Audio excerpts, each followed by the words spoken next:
안녕하세요. 소중한 발명을 가치 있는 특허로 만들어드리는 기술가 특허의 기계특허 전문 변리사, 기계기술사 임세혁입니다. 저는 현재 특허법인 대한의 대표 변리사로 근무하고 있습니다. 이번 영상에서는 기계특허를 쉽게 받을 수 있는 핵심 비밀에 대해서, 핵심 비밀 중 하나에 대해서 사례를 가지고 소개를 해드리도록 하겠습니다.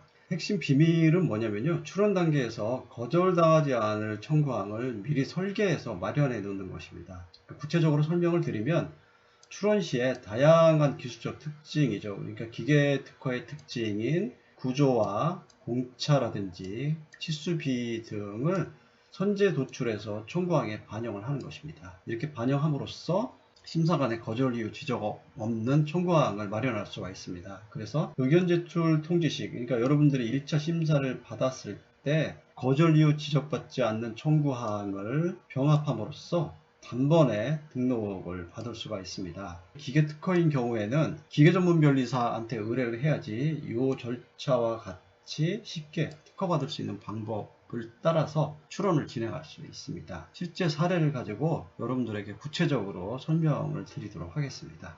실제 사례는요, 0.2mm, 그러니까 예를 들면 0.2mm입니다. 그러니까 초박형 튜브의 가공기술 특허 성공 사례를 가지고 여러분들에게 소개를 해드리도록 하겠습니다. 기술적 과제로는요, 그러니까 초박형이기 때문에 얇은 튜브이기 때문에 가공 시 초킹을 한다거나 할 때 변형 및 불량이 발생합니다. 천공 시에도 마찬가지로 변형이나 불량이 발생하기 쉽겠죠. 그래서 이 내용과 관련해서 출원 당시 상담한 기술 특징을 도출하고 종속항들에 미리 이제 반영을 해 놓은 거죠. 그래서 독립항으로는 튜브 내 삽입봉을 삽입하고 가공을 하고, 가공이 완료된 후에 삽입봉을 분리하는 기본 공정을 독립항 1항으로 넣습니다. 그러니까 여러분 요 옆에 보시는 도면이 초박형 튜브, 그러니까 두께가 얇은 튜브의 단면도입니다. 그래서 이 두께가 굉장히 얇은, 예를 들면 0.2mm 이하인 거죠. 그러니까 이런 초박형 튜브를 가공할 때는 이렇게 구멍을 뚫는다든지 단부를 이렇게 가공한다든지 하는 가공을 할 때는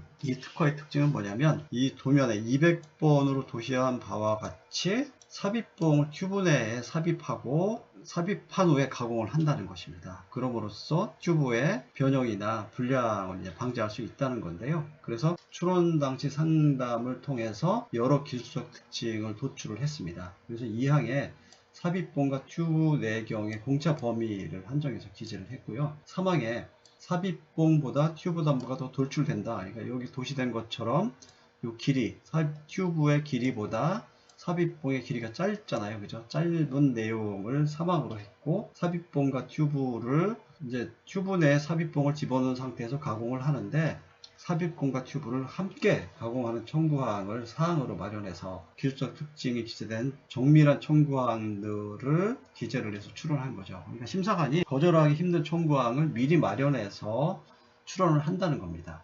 출원 후에 이제 실제 의견 제출 통해서 결과가 나왔는데요. 거절 청구항이 뭐냐면 1항과 2항에 대해서는 거절 청구항은 1항과 2항이었습니다. 그러니까 인용 발명 1의 샤프트 가공 기술과 유사하므로 1항과 2항은 특허를 줄 수 없다. 이렇게 심사 결과가 나온 거죠. 그리고 특허 가능한 청구항으로 3항 내지 6항은 거절 이유가 없이 특허 가능한 청구항으로 심사관이 인정을 한 겁니다. 그러니까 넓은 범위의 1항은 거절 이유가 지적됐으나 저희가 상담을 통해서 도출한 정밀한 기술을 반영한 기계적 특징을, 정밀한 기계적 특징을 반영한 청구항들에 대해서는 거절 이유 지적이 없었다는 거죠. 요 옆에 이제 이미지가 실제로 의견 제출 통지서거든요. 심사관이 이제 저희한테 보내온. 그래서 의견 제출 통지서에 보면 이제 대리인으로 제 이름이 기재되어 있죠. 그리고 튜브 가공 방법에 대해서, 그러니까 저희가 출원한 튜브 가공 방법에 대해서 이제 심사 결과가 1차 심사 결과가 나온 건데요. 여기 보시면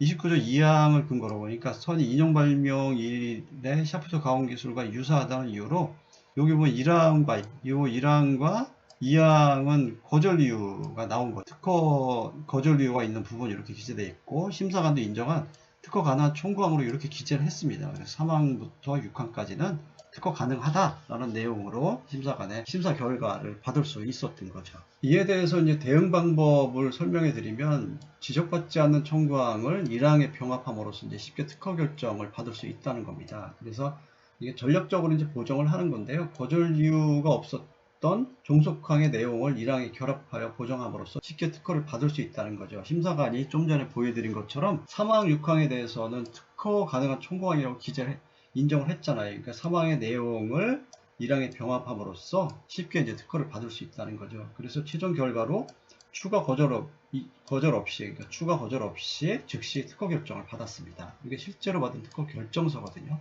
그래서 이제 대리인으로 제 이름이 기재되어 있고요. 마찬가지로 튜브 가공 방법이죠. 그리고 이 출원에 대해서는 60조에 따라 특허 결정한다라는 실제로 이제 특허 결정을 쉽게 받은 요 사례입니다. 이번 사례를 통해서 기계특허는 왜 기계전문변리사에게 의뢰해야 하는가라는 거에 대해서 다시 한번 정리를 해드리면, 기계전문변리사인 경우에는 여러분들과 상담하는 발명에서 여러분들이 생각지도 못한 숨어있는 발명을 발굴할 수가 있습니다. 그러니까 출원인과의 상담 시 도면이나 공정 속의 취소 공차, 구조 등의 핵심 기술 요소를 역으로 도출할 수 있다는 거죠. 그리고 이 내용들을 반영을 해서 거절 방어형 청구항으로 설계를 할 수 있습니다. 그러니까 구체적으로 설명을 드리면, 선행 기술로부터 심사관이 거절 지적할 수 없는 정밀한 종속항을 미리 마련해서 배치할 수 있다는 거죠. 이 일을 통해서 심사관의 의견 제출 통지서에 대응해서 신속하고 확실한 병합 보정으로 등록 특허를 받을 수 있다는 거죠. 그러니까 여러분들이 기계특허인 경우에는 이와 같이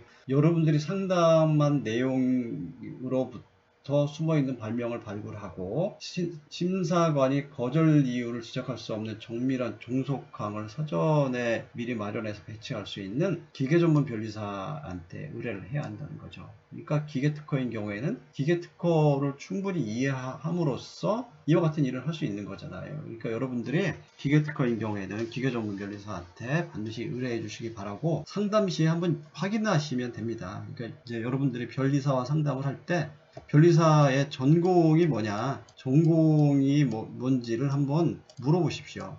물어보시면 전공에 대해서 다른 얘기 할 수 없잖아요. 그러니까 여러분들이 전공을 물어보셔서 기계전공 변리사한테 의뢰하시기 바랍니다. 만약에 변리사가 아닌 분이랑 상담하는 거는 가능하면 안 하시는 게 좋습니다. 여러분들이 소중한 발명을 보호받기 위해서는 변리사 이외의 사람이랑은 상담을 안 하시는 걸 권해드립니다. 저는 기계특허 전문 변리사 기계기술사 임세혁입니다. 이번 영상에서는 기계특허를 쉽게 받을 수 있는 방법에 대해서 사례를 가지고 설명드렸는데요. 이번 영상과 관련해서 문의사항이 있으시면 언제든지 연락해 주시면 친절하게 상담해 드리겠습니다. 끝까지 영상 시청해 주셔서 감사합니다.